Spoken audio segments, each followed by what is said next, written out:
8 महीने से विपक्ष की पार्टियां, इंडिया जनबंधन की पार्टियां टाइम मांग रहे हैं चुनाव आयोग से कि वीवीपैट जो पेपर ट्रेल होता है, क्योंकि हमारे देश में ईवीएम इलेक्ट्रॉनिक वोटिंग मशीन नहीं है, इलेक्ट्रॉनिक वोटिंग मैनिपुलेशन होता है, तो उसको घटाने के लिए और जनता का जो विश्वास है हमारी चुनावी प्रणाली में बढ़ाने के लिए हमने वीवीपैट की मांग की है 100%।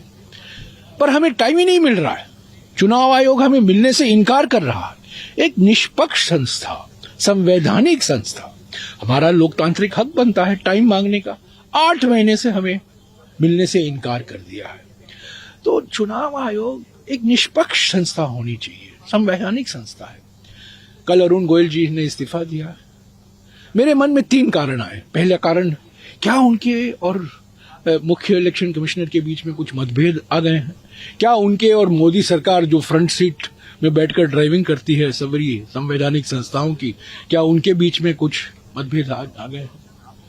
दूसरा मेरे मन में यह आया, व्यक्तिगत कारण हो सकते हैं, व्यक्तिगत कारण बिल्कुल हो सकते हैं उसकी वजह से। पर तीसरा कारण यह भी मेरे मन में आया, अभी अभी कलकत्ता के हाई कोर्ट के जज ने इस्तीफा दे दिया और अगले दिन बीजेपी में वो शामिल हो गए और बीजेपी की चुनाव लड़ने की उन्होंने घोषणा की। क्या ये इलेक्शन कमिश्नर भी इस्तीफा दिया है ताकि वो चुनाव लड़े बीजेपी की टिकट पर? ये भी हो सकता है। तो अगले कुछ दिन में स्पष्टीकरण तो आएगा, पर मेरे मन में ये 3 सवाल उठे और तीनों सवाल व्यक्तिगत कारण को हटाइए।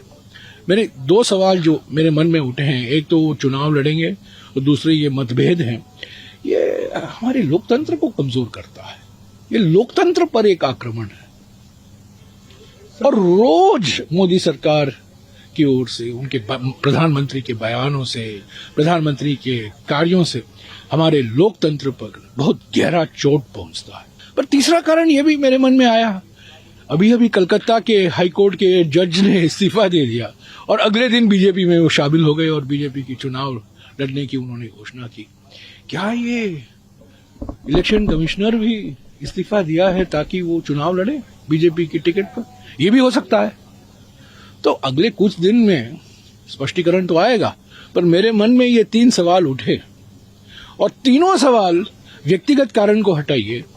मेरे 2 सवाल जो मेरे मन में उठे हैं, एक तो वो चुनाव लड़ेंगे और दूसरे ये मतभेद हैं, ये हमारे लोकतंत्र को कमजोर करता है। ये लोकतंत्र पर एक आक्रमण है और रोज मोदी सरकार की ओर से, उनके प्रधानमंत्री के बयानों से, प्रधानमंत्री के कार्यों से हमारे लोकतंत्र पर बहुत गहरा चोट पहुंचता है। हमारे संविधान पर एक ये आक्रमण है।